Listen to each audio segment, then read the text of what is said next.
Whims hospital, Vidarbha institute of medical sciences 20 March से लेकर 20 अप्रैल तक के हर्निया का एक कैंप ऑर्गेनाइज कर रहा है।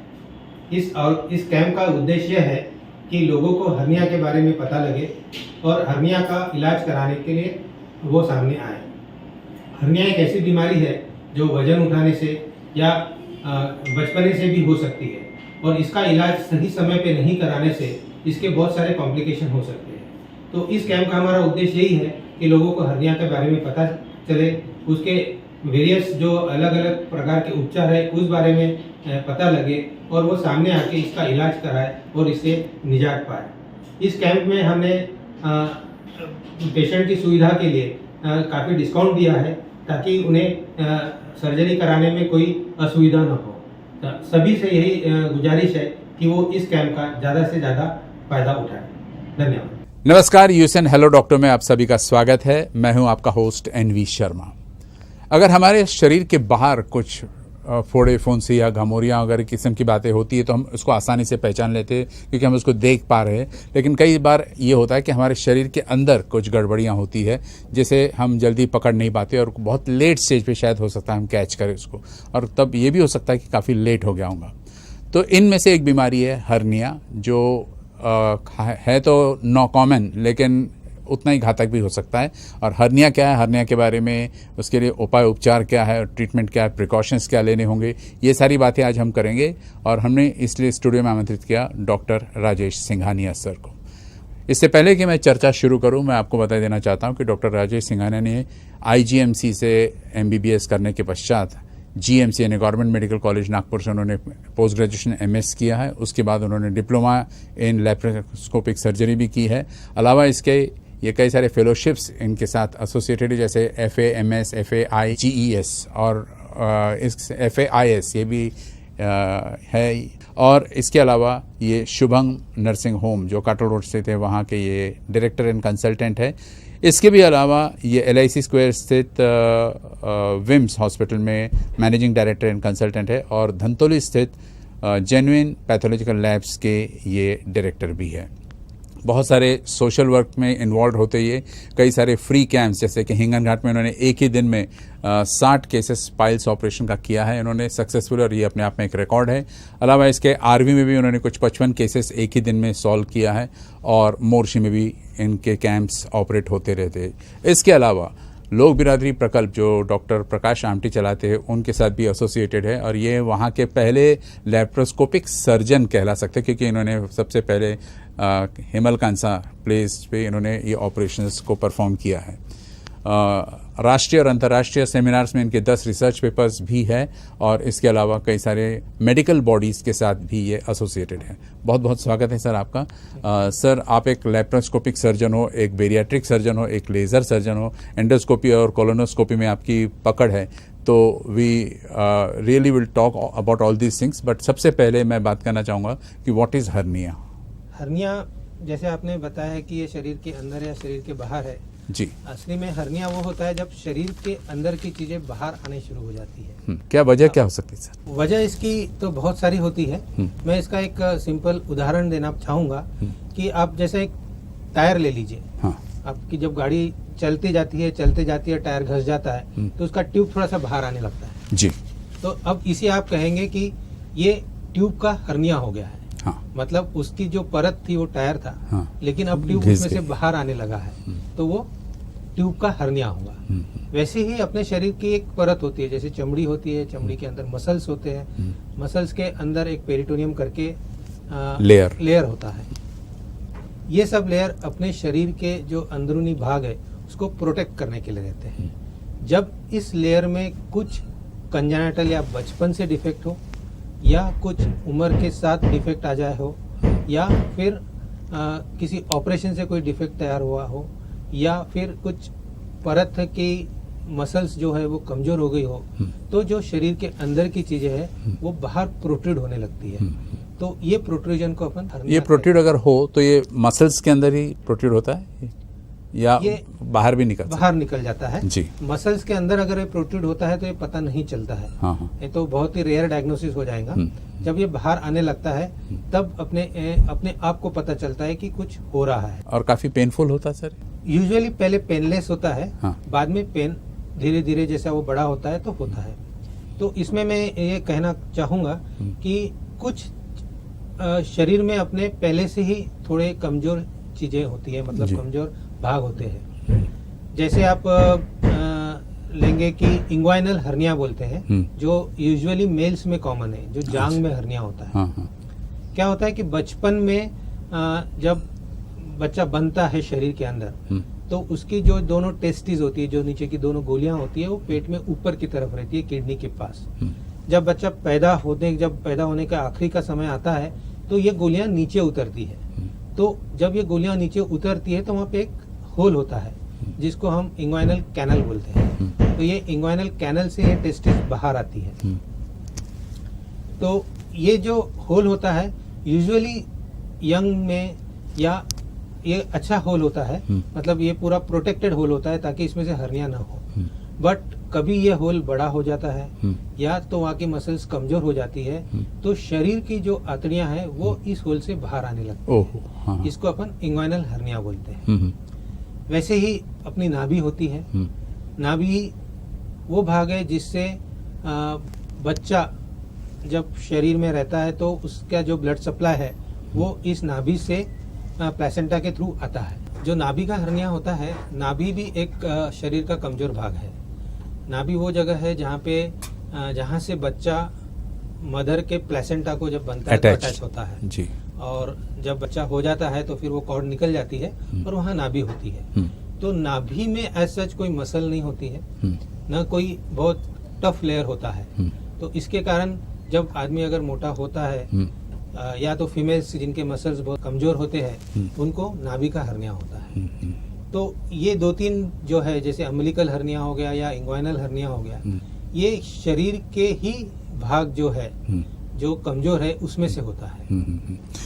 Sir, what are the causes, क्या कारण हो सकते हैं? बिकॉज जैसे सुनने में आया कि कोई हम ज़्यादा स्ट्रेस कर रहे हैं या एक पर्टिकुलर बॉडी के पोर्शन पे ज़्यादा स्ट्रेस हो रहा, तो अब हम फिर से आते हैं कि टायर और ट्यूब के एग्जाम्पल पे, ठीक है। तो टायर जो परत होती है, अगर वो परत घस जाती है या कमजोर हो जाती है जब वो ट्यूब बाहर आता है, उसी तरह जैसे हमारी जो परत है, शरीर के जो मसल्स है, अगर वो वीक होते हैं या उसमें कोई डिफेक्ट आता है तो फिर उसमें से हर्निया हो सकता है। अच्छा।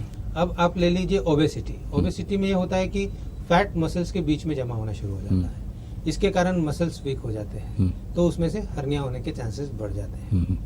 वैसे ही जैसे टायर चलते चलते घिस जाता है, वैसे ही शरीर के जैसे जैसे एज बढ़ती है वैसे मसल्स नाजुक हो जाते हैं, तो फिर एक एज के बाद हर्निया होने की पॉसिबिलिटी बढ़ जाती है। अगर टायर को कोई पत्थर लग जाता है या फिर कुछ हो जाता है तो फट जाता है। वैसे ही अगर ऑपरेशन कोई करता है अपने शरीर पे तो वो भाग कमजोर हो सकता है। अच्छा। और फिर उसमें से हर्निया हो सकता है। ये मैं जरूर कहना चाहूँगा कि लोगों में एक कंसेप्ट है कि अगर वो ऑपरेशन के बाद अगर हर्निया हुआ तो वो प्रीवियस डॉक्टर को कहना चाहते हैं कि शायद उन्होंने टाके बराबर नहीं लगाए होंगे या शायद टाके बराबर नहीं लगाए होंगे या टाके कमजोर हो गए होंगे, इसीलिए हर्निया। तो ये कहाँ तक मिथ है? ये मिथ है। हाँ। बेसिकली हर्निया टाके बराबर नहीं लगाने से नहीं होता है। अगर टाके बराबर नहीं लगाए तो हर्निया उसी हफ्ते में या ऑपरेशन के 1-8 महीने में हो जाना चाहिए। बेसिकली एज के साथ या फिर आपका जो बनाव है, शरीर का बनावट है या शरीर के मसल्स है जो वीक होंगे, जिसके कारण वो टाके होल्ड नहीं कर पाए, इसके कारण फिर बाद में वो हर्निया होता है जी। तो ये मिथ जरूर लोगों ने अपने मन से निकाल लेना चाहिए कि शायद टाके बराबर नहीं होंगे या इस वजह से हर्निया हुआ होगा जी। दूसरा चांसेस है कि अगर जो ऑपरेशन हुआ उसमें अगर इन्फेक्शन हो जाता है ना, कई बार घाव से पस होता है, तो उस वक्त हीलिंग का प्रॉब्लम हो जाता है। और ऐसे पेशेंट्स को इंसिजनल हर्निया जिसको हम बोलते हैं, मतलब ऑपरेशन के बाद हर्निया जो होता है, इसको इंसिजनल हर्निया बोलते हैं क्योंकि अपने इंसाइज किया होता है, तो ये इन्फेक्शन के बाद बढ़ जाते हैं जी जी। तो इस प्रकार ये कुछ हर्निया होते हैं। जैसे इंग्वाइनल हर्निया मैंने बता दिया है, जो मेल्स में बहुत कॉमन है, जांग में होता है, टेस्टिस जहाँ से आती है। अम्बिलिकल हर्निया हो गया जो नाभि से होता है जी। दूसरा ये इंसिजनल हर्निया होता है जो पस या कहीं ऑपरेशन किया हो जहाँ से हर्निया होता है उसको अपन इंसिजनल हर्निया कहते हैं। ये 3-4 हर्निया कॉमन है। सर क्या जैसे जिम कोई जाता है और कुछ ज़्यादा ही वर्कआउट कर लेता तो उससे भी ये सब पॉसिबल है ऐसे घसने? बिल्कुल, क्योंकि शरीर के ऊपर हम ज़्यादा स्ट्रेस देते हैं या मसल्स पे ज़्यादा स्ट्रेस देते हैं। हाँ। और जो अपना नेचुरल होल्स है, जैसे मैंने बताया अम्बिलिकल या फिर इंग्वाइनल, इस पे जोर आने से हर्निया हो सकता है। ऐसा जरूरी नहीं कि हर जिम वाले को हर्निया होगा, बट चांसेस हो सकते हैं जिनके मसल्स वीक हो। जैसे सर कुछ बीमारियां उसके साइन सिम्टम्स पता चल जाते हैं, जैसे फॉर एग्जांपल हार्ट का कोई एलिमेंट है तो पसीना आना एंड ऑल दैट, तो एक इंडिकेशन देता है कि शायद हो सकता है। तो वैसे ये हर्निया के क्या कोई सिम्टम्स? जैसे अब हर्निया के साइंस एंड सिम्टम्स है, एक तो आपको स्वेलिंग आएंगी, उस जगह पे सूजन आएंगी। जैसे अगर आपकी जांग में सूजन आती है टेस्टिस के ऊपर, या अम्बिलिकस के ऊपर सूजन आती है, या तो जहाँ पे ऑपरेशन हुआ उसके तरफ एक सूजन आती है, तो एक अपना सस्पिशन जाना चाहिए कि मुझे हर्निया है। दूसरा एक इसकी डायग्नोस्टिक ये होता है कि अगर ये सूजन दबाने से दब जाती है या लेटने से कम हो जाती है तो फिर ये हर्निया होने के चांसेस बहुत ज्यादा होते हैं। ओके, है ना?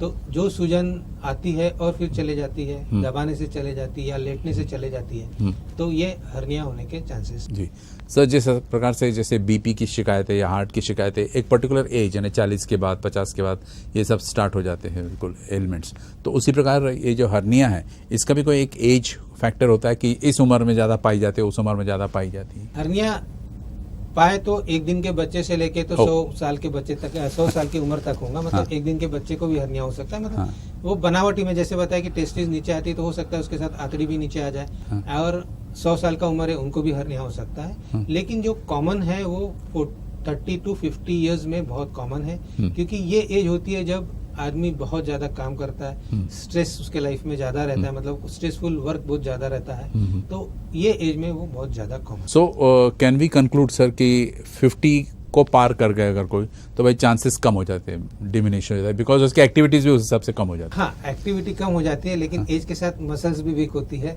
तो उनके भी चांसेस बढ़ जाते हैं। और क्या ये इनहेरिटेड है सर? इनहेरिटेड हो सकता है हर्निया, बिल्कुल। मतलब हर ऐसा जरूरी नहीं है कि हर जिनको हर्निया उनके हर बच्चे को हर्निया होगा, लेकिन हो सकता है। मतलब वो जीन तो वैसा रहेगा। जी जी। कोई स्टेजेस होते हैं जैसे कैंसर के स्टेजेस है, वैसे हर्निया के कोई स्टेजेस? एग्जैक्टली अपन हम इसको स्टेजेस ही समझ के चलते हैं। जैसे मैंने बताया कि ये हर्निया जो दबा के कम हो जाता है, इसको हम रिड्यूसिबल हर्निया बोलेंगे। मतलब ये कम हो जाता है इसलिए रिड्यूसिबल। तो ये हर्निया में अपने को कोई प्रॉब्लम नहीं होता है, बहुत ज्यादा पेन नहीं होता है। जब बाहर आता है तब थोड़ा पेन होता है, फिर हम दबा देंगे चले जाएगा अंदर, फिर पेन नहीं होगा। इसके एडवांस स्टेज होती है इरिड्यूसिबल हर्निया, मतलब वो बाहर आ जाएगा, अब वो अंदर नहीं जाएगा, लैप्स हो गए। हाँ, मतलब वो आके बाहर रुक गया है। तो आप दबाएंगे तो भी दबेगा नहीं, वो अंदर नहीं जाएगा। इसको इरिड्यूसिबल हर्निया बोलते हैं। और कभी अगर अपन वजन बहुत ज्यादा उठाते हैं, बहुत जम के खांसते हैं, तो एकदम बहुत सारी आंतड़ी या वो मोमेंटम करके वो बाहर आ जाता है, फैट जो शरीर का है, और इस वक्त बहुत ज्यादा पेन होता है। इसको हम बोलेंगे ऑब्स्ट्रक्टेड हर्निया, यानी इसमें बाहर आने के बाद अब वो अंदर नहीं जा रहा है और अपने को पेन हो रहा है। मतलब क्या होता है कि जैसे आप फांसी लगाते हैं, तो इसमें आंतड़ी को या वो फैट को फांसी लग जाती है। होल छोटा है लेकिन उसमें से आंतड़ी ज्यादा बाहर आ गई, तो उसका जो ब्लड सप्लाई वो दबने लगता है, और धीरे धीरे उसमें गैंग्रीन या इस्चीमिया होने के चांसेस बढ़ जाते हैं। तो और फिर ये ऑब्स्ट्रक्टेड, अगर ये आंतड़ी आती है बाहर तो इसको ऑब्स्ट्रक्टेड हर्निया बोलते हैं। इसमें पेशेंट को उल्टी होंगी, बहुत उल्टी होंगी, पेट में सूजन आ जाएगा, पेट फूलने लगेगा, और ये इमरजेंसी होती है। और अगर इसका अपन ने तुरंत इलाज नहीं किए तो वो जो आंतड़ी बाहर आती है ये सड़ने लगती है, क्योंकि उसका ब्लड सप्लाई रुक जाता है। तो इसको स्ट्रैंगुलेटेड हर्निया बोलते हैं। अच्छा। और ये डायर इमरजेंसी रहती है, इसका तुरंत 3-4 घंटे के अंदर ऑपरेशन हो जाना चाहिए, नहीं तो लाइफ को रिस्क हो। क्या कॉम्प्लिकेशंस और भी डेवलप हो सकते हैं सर? एक तो आपने बता दिया, इसका अलावा इसका जैसे आपने कहा क्या ये एक इमरजेंसी केस है ये? हाँ, जैसे अभी अगर ये ऑब्स्ट्रक्टेड हर्निया हो गया है, मतलब बाहर आके आंतड़ी फंस गई है और उल्टी चालू हो गई है, तो ये इमरजेंसी है। अगर आपने 3-4 घंटे में ऑपरेशन नहीं करते हैं, उसको रिलीज नहीं करते हैं, तो फिर वो सड़ने लगती है, जो कि स्ट्रैंगुलेटेड हर्निया हो जाता है। और ये शरीर के लिए या फिर उस मरीज के लिए धोखादायक हो सकता है, क्योंकि फिर इसमें आंतड़ी काट के जोड़ना पड़ता है, बहुत बड़ा ऑपरेशन हो जाता है। तो इसको अवॉइड करना चाहिए, और जब भी आपको हर्निया है तो तुरंत पहली प्रायोरिटी लेके इसका ऑपरेशन करवा लेना। सर जैसे किसी को डायबिटीज़ है तो पता चलता है कि इसको डायबिटीज़ है इसलिए इसको शुगर इंटेक कम करनी है, वो उसको कुछ मालूम रहता है एडवांस स्टेज में, लेकिन इसके लिए पता ही नहीं रहता कि उसका एब्डोमेन से कब वो फुल के स्वेल होकर बाहर आ जाए। तो क्या प्रिकॉशंस लेने होंगे जिससे कि हम इस बड़े कॉम्प्लिकेटेड प्रॉब्लम से बच सकें? जिसको एक बार पता चल जाता है अगर हर्निया है तो उसने खांसी जम के नहीं करना चाहिए। अच्छा। उसने वजन नहीं उठाना चाहिए। और उसने कोई भी ऐसी चीजें नहीं करना चाहिए जिससे पेट का प्रेशर बढ़ता हो, जैसे कॉन्स्टिपेशन नहीं होना चाहिए या फिर मोशंस के वक्त बहुत ज्यादा दम नहीं लगाना चाहिए। और अगर उसको अस्थमा है तो उसको कंट्रोल में करना चाहिए, क्योंकि इन सब चीजों से उसका हर्निया बढ़ते जाएगा और कभी ये कॉम्प्लिकेशन। तो मतलब प्रिवेंशन इज बेटर। हाँ। जी। इसमें सर टेस्ट जो कैरी आउट करते हैं आप लोग, तो किस किस्म के टेस्ट कैरी आउट करते हैं आप लोग? हर्निया बेसिकली क्लिनिकल डायग्नोसिस है, इसके लिए कोई टेस्ट की जरूरत नहीं है, क्योंकि आपको सूजन दिखती है आंखों से, वो डॉक्टर देख सकता है कि ये सूजन कम हो रही है, ज्यादा हो रही है, खांसने से ये बढ़ रही है कि नहीं, उस पे से ये डायग्नोसिस क्लियर हो जाएगा कि ये हर्निया है कि नहीं। हालांकि कोई टेस्ट की कोई ज्यादा जरूरत नहीं है, लेकिन आज के एटमॉस्फेयर में इंश्योरेंस के जो क्लेम्स होते हैं उसके लिए कुछ टेस्ट जैसे सोनोग्राफी करना बहुत जरूरी है, क्योंकि ये डॉक्यूमेंटेशन जरूरी होता है कि हम जिसका ऑपरेशन कर रहे हैं उसको हर्निया है कि नहीं। एक चीज ये हो गई। और दूसरा जो इंसिजनल हर्निया मैंने जो बताया है कि जो पुराना ऑपरेशन हुआ है उसमें से अगर हर्निया हो रहा है, इसमें सीटी स्कैन करना बहुत जरूरी है, क्योंकि इसमें हमको साइज पता लगाना बहुत जरूरी है कि डिफेक्ट का साइज कितना है। उस हिसाब से हम उसकी जाली या जो मेश लगती है वो डिसाइड कर सकते हैं। 1 छेद है, 2 छेद है, 4 छेद है, वो हमको पता चलता है। उस हिसाब से हम ऑपरेशन प्लान कर सकते हैं। जी। तो पर्टिकुलरली इंसिजनल हर्निया में सीटी स्कैन जरूरी है। ये तो टेस्ट की बात हो गई सर। तो अगर ट्रीटमेंट की बात करें तो किस किस्म का ट्रीटमेंट आप जनरली प्रेफर, क्योंकि आमतौर पर देखा गया कि एक सर्जरी एडवाइस की जाती है। हर्निया एक ऐसी बीमारी है जिसका एक ही इलाज है, वो है ऑपरेशन। तो चाहे आप कोई भी फील्ड ले लीजिए, आयुर्वेदिक ले लीजिए, होम्योपैथी ले लीजिए, कोई भी फील्ड ले लीजिए, हर्निया का एक ही इलाज है सर्जरी। तो हर्निया के लिए सर्जरी बहुत जरूरी है और पहली प्रायोरिटी पे ये हमने करा लेना चाहिए। क्या नए टेक्निक्स डेवलप हुए सर इन दिनों as compare to some decade back? पहले जो हर्निया है, इसका हर्निया का जो ऑपरेशन होता है, पहले ओपन ऑपरेशन होता था, मतलब चीरा लगा के ऑपरेशन होता था, और जहाँ पे डिफेक्ट है वहाँ पे कुछ टाके लगाए जाते थे या वहाँ की मसल्स को पास में लाके सिल दिया जाता था। ये पुराना काफी सालों तक ये चलते रहा, इसको बेसिनीज रिपेयर कहते थे, और ये करीब मुझे लगता है 40-50 साल तक के ये रिपेयर चला है। अच्छा। जो जिसके रिजल्ट थे, मतलब टाइम टेस्टेड है। टेस्टेड है। बट उसमें काफी परसेंटेज पेशेंट्स को रिकरेंस होने लगा। जैसे मैंने बताया कि मसल्स अगर वीक हो गई तो रिकरेंस होता था। तो जिसका डिफेक्ट बड़ा है उसके मसल्स अगर बहुत पास में लाते हैं तो टेंशन आता था। तो वो रिपेयर को हम बोलते थे टेंशन रिपेयर। और अब जो रिपेयर आने लगे वो टेंशन फ्री हो गए। तो इसमें क्या करते हैं कि मसल्स को पास में नहीं लाते हुए वहाँ पे एक जाली डाल देती है, जिसे हमें मेश कहते हैं। तो ये जाली डालने के बाद ये जाली धीरे धीरे वहाँ पर एक फाइब्रस टिश्यू बना लेती है। ये जाली के ऊपर सेल्स ग्रो होते हैं। बायोप्रोस्थेटिक है? हाँ, बायोप्रोस्थेटिक है, मतलब शरीर उसको ऑब्जॉर्व कर लेता है। हाँ। तो धीरे धीरे इसके ऊपर सेल्स बन जाते हैं और एक नई टिश्यू बन जाती है। तो जहाँ भी डिफेक्ट है वहाँ एक नई तो टेंशन फैक्टर नहीं रहता। तो टेंशन फैक्टर नहीं रहता है, तो ये टेंशन फ्री रिपेयर हो गया। तो आज के जमाने में हर हर्निया का ऑपरेशन टेंशन फ्री होता है, मतलब हर हर्निया के ऑपरेशन में जाली लगाना जरूरी हो गया है। तो tension free mesh repair is the latest technique. अब जैसे जैसे वक्त बढ़ा, पहले ये जो मेश लगाते थे हम, ये भी ओपन करके लगाते थे। अब मिनिमल इन्वेजिव सर्जरी का जमाना आ गया है, जिसमें दूरबीन द्वारा ऑपरेशन किया जाता है, जिससे आम नागरिक या आम पेशेंट जो है उसे लेजर कहता है। तो हमें लेजर से हर्निया का ऑपरेशन कराना है, जिसे लैप्रोस्कोपिक हर्निया रिपेयर कहते हैं। तो इसमें क्या होता है कि जो पहले हम बड़ा चीरा लगाते थे, अब ये दूरबीन के छोटे छोटे 10 mm या 5 mm के 2-3 चीरे लगते हैं और इसमें से ये ऑपरेशन हो जाता है। तो पेशेंट तुरंत एक दिन में घर को जा सकता है, जैसे सवेरे ऑपरेशन किया रात को या दूसरे दिन सवेरे घर को जा सकता है। ये एकदम पेनलेस रिपेयर होता है, शरीर पे कोई निशान नहीं दिखता है। इसके ये एडवांटेजेस हैं। और ये पर्टिकुलरली जो इंसिजनल हर्निया है उसमें बहुत ही लाभदायक है, क्योंकि पहले ही एक ऑपरेशन हो चुका है, उस पर अगर आप फिर से चीरा देके ऑपरेशन करोगे तो और बड़ा ऑपरेशन हो जाता है, पेशेंट को काफ़ी तकलीफ होती है। तो इसमें पर्टिकुलरली इंसिजनल हर्निया में लैप्रोस्कोपिक रिपेयर, जिसे हम आईपॉम भी कहते हैं, बहुत ही लाभदायक है। Sir there are two sides of a coin, तो उसी प्रकार आपने एडवांटेज तो बता दिया, नए टेक्निक्स के बारे में बता दिया, लेकिन इसमें कौन कौन से रिस्क इन्वॉल्व हो जाते हैं अगर हम सर्जरी करते हैं तो, because that's the only way out. Surgery is for hernia surgery is the safest surgery. Risk नहीं, रिस्क बिल्कुल नहीं है, पेशेंट पे डिपेंड करता है। अगर पेशेंट को बाकी भी चीज़ें जैसे हार्ट है, डायबिटीज़ है या कार्डियक प्रॉब्लम्स है तो थोड़ा रिस्क उसके कारण बढ़ता है, but hernia as such is a very safe surgery. हाँ, अब जो नए टेक्निक आ गए जैसे लैप्रोस्कोपिक रिपेयर्स आ गए हैं, उसमें थोड़ी रिस्क बढ़ जाती है अगर सर्जन इनएक्सपीरियंस रहा, कभी आंतड़ियों को इंजरी हो सकती है, बट इज वेरी रेयर। अब क्योंकि टेक्निक आके भी ये जमाना हो गया है, मतलब करीब 10-15-20 साल हो गए, अच्छा। तो ऑलमोस्ट ऑल सर्जन अब ट्रेंड हो गए हैं, नई चीज़ें आ गई है, नए लेंसेस आ गए हैं, ताकि जिसके कारण सब कुछ अच्छा दिखे, तो अब वो भी पॉसिबिलिटी बहुत कम हो गई। सर आपके सामने कुछ मेश रखा है, हाँ तो ये मेश आप जो बात कर रहे थे वही मेश है या उसके राइट, कितने राइट, टाइप्स होते हैं, राइट, क्या राइट। होते हैं? तो जालियां भी कई प्रकार की होती है। हाँ। मैं एक जो लोगों के मन में भ्रम है, हाँ। तो पहले भी था कि हमको इंडियन जाली लगाना है, इम्पोर्टेड जाली लगाना है, ये बहुत चलता था कि समझो कोई अच्छा पेशेंट आता था, बोला मुझे इम्पोर्टेड जाली लगाना है। तो पहले आता था, पहले इम्पोर्टेड जाली भी होती थी, इंडियन भी जाली भी होती थी, इम्पोर्टेड थोड़ी महंगी होती थी, but to be very frank अब ऐसा कोई फर्क रहा नहीं है। जाली जाली होती है। जो सादे इंग्वाइनल हर्निया में जो जाली लगाना है उसकी कॉस्ट काफ़ी कम होती है। उसमें बहुत सारे विशेष जालियां भी आई थी, कुछ फ्लावर शेप की आई थी, कुछ प्लग शेप की आई थी, बट अब उसका कुछ रिलेवेंस नहीं रहा। एक सादी इंडियन जाली भी आप अगर लगाते हैं तो उसका रिजल्ट एक ही रहेगा That जो serves the आप purpose. महंगी जालियों से लगाएंगे।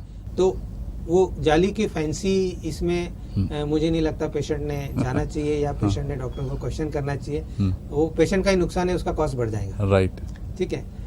अब उसमें और एक दो प्रकार की जाली आती है, जैसे लाइट वेट जाली या थोड़ी हैवी वेट जाली। तो आजकल सब लोग लाइट वेट जाली यूज करते हैं, तो कोई प्रॉब्लम नहीं है। What is it made of sir, किस चीज की बनी हुई है? जाली ये पॉलीप्रोपिलीन मटेरियल बोलते हैं, हाँ। उसकी बनती है, जैसे आपके मच्छरदानी बनती है, हाँ, हाँ। उसी टाइप का एक मटेरियल होता है। हाँ, हाँ। लेकिन ये स्टेराइल होता है, इसको एक वेट और टेंशन देके बनाया शरीर के साथ बनाया जाता है, मतलब शरीर में वो समा जाए, इस प्रकार बनाया जाता है। अब ये रहा कि सादी जालियों की बात रही जो इंग्वाइनल हर्निया में यूज होती है। अगर आप हाई टेक्निक में जाते हैं, जैसे लैप्रोस्कोपिक टेक्निक में जाते हैं, तो इसमें जालियां बहुत अलग अलग प्रकार की आती है और ये जालियां भी महंगी होती हैं। तो अब आप अगर इंग्वाइनल हर्निया का रहते जो मेल्स में जो कॉमन है, इसमें एक 3D मेश करके आती है जो इस प्रकार की होती है ना, ये जैसे 3D मेश है, ये 3D प्रकार की ऐसी फोल्डेड होती है। तो ये जाली जाते बराबर वहाँ चिपक जाती है या वो वहाँ पे समा जाती है, जहाँ पे डिफेक्ट है बराबर जो 3 डायमेंशन व्यू में उसको कवर कर लेती है। हाँ। तो ये बहुत ही आसानी होती है लगाने में, पेशेंट को बिल्कुल पेन नहीं होता है, वहाँ जाके अपनी लग जाती है। तो इसका कॉस्ट थोड़ा ज़्यादा होता है, लेकिन इसके एडवांटेजेस भी है।